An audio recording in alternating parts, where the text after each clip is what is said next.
Trump just doubled tariffs on steel and aluminum. Detroit's panicking, but U.S. steel is partying. Steel stocks soared, automakers stumbled, and the debate is on. Are these tariffs economic suicide or national security strategy? With car prices set to jump, the spotlight's now on whether American steelmakers can rise to meet the demand and the moment. Watch the full video, because this isn't just about metal. It's about who controls the future of U.S. industry. And Gary, moving on to thing number 3, we're talking about President Trump and, yeah, you guessed it, tariffs. You put in the 5 things the usual suspects do the usual dance when it comes to the news about President Trump and the tariffs. Gary, thing number 3, President Trump doubles down on steel tariffs, steel and aluminum tariffs. Tell us what we need to know there, Gary. Well, the first thing, Rob, is to know that the usual people are panicking and the same hysteria has started again. It's all, it's all over, man. It's all over. So President Trump announced on June 4th that tariffs on imported steel and aluminum will increase from 25% to 50%. That does exclude the UK. And he declared the move necessary for national security. That's a good point by him, by the way. And to strengthen the domestic metals industry, also a good point.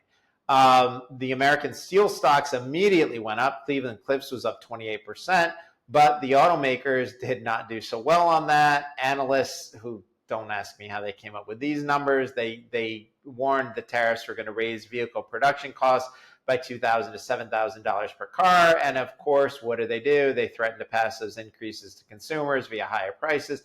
In other words, President Trump, does what he does. And everybody says, okay, well, everyone, your car is going to cost $7,000 more, and we get hysteria, right? Automakers predictably criticize the timing and scale of the hike, warning that sudden cost escalation is making planning and investment decisions nearly impossible. That is also a fair point, right? Like, it's not, I don't know that they're going to be right on the price increases, but they are right. It's very hard to make planning and investment decisions when you don't know what your costs are going to be or where you're going to be sourcing from. That's a valid point by the automakers, but that's basically, where we are right now. We'll see what actually goes into effect. Gary, we talked about, both sides of the aisle, people being upset, people that love it. Let's talk about who's upset by this. And I mean, do they have a valid point when it continues to when we continue to talk about these tariffs and what seems to be increasing tariffs across the board? So here's what I find really interesting. So of course, we got the usual hysteria from fiat economists who only somehow seem concerned with US tariffs. Let's talk about the other large steel manufacturers in the world. China, India, the EU, and Japan, guess what?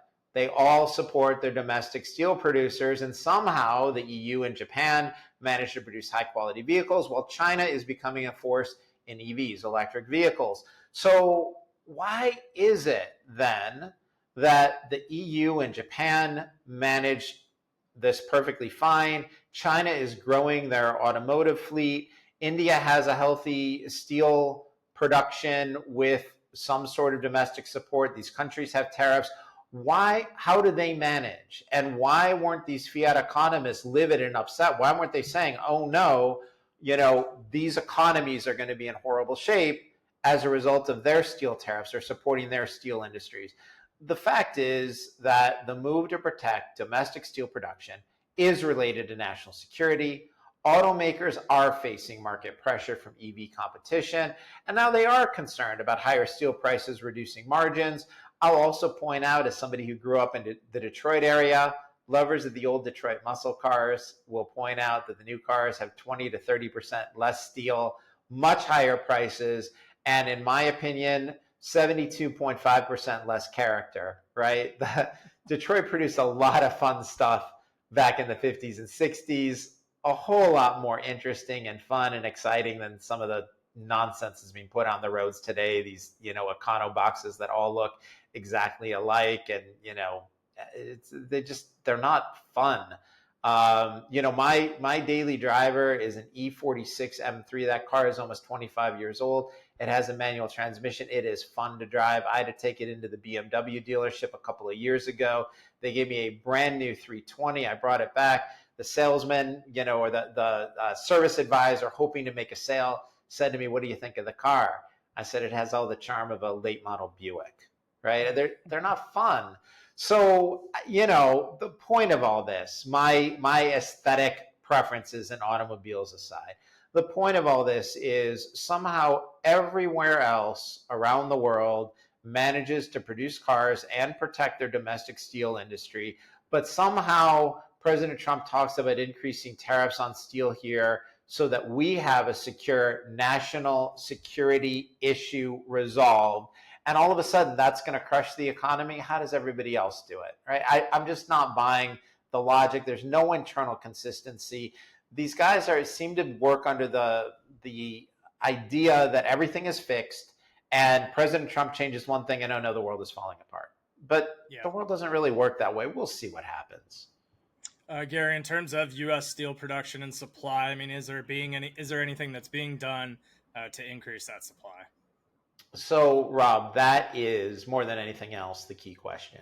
And, we've talked about this on the show a lot. All these fiat economists keep saying the tariffs are going to be inflationary, and our response is maybe they might be. But if you go back through history, there have been lots of tariffs that didn't lead to increased price indexes. And the reason for that is because we ended up seeing an increase in domestic supply. So when you bring in less of a foreign good, your domestic manufacturers have more of an incentive to produce more, and that will often keep prices in check. And that's what's happened in the past. So worth pointing out, we just a couple of weeks ago got a new deal between U.S. Steel and Nippon Steel. This has been going on for years, where Nippon Steel has wanted to buy U.S. Steel. There's been concern from there was concern from the Biden administration. There's been concern from the unions. President Trump did manage to put together a deal there where there will be a board of advisors to ensure that U.S. interests are being observed and maintained. But part of the deal is to ensure an increase in capacity. And there are now new billions of dollars of new steel investment being made by Nippon Steel to increase that capacity. And when that happens, I think that's something the Detroit automakers will welcome. Somehow that got left out of the hysteria. Thanks for all that coverage there, Gary. And as always, with tariffs and that evolving conversation, we'll keep you in tune with everything you need to know on a weekly basis with what's going on with that topic.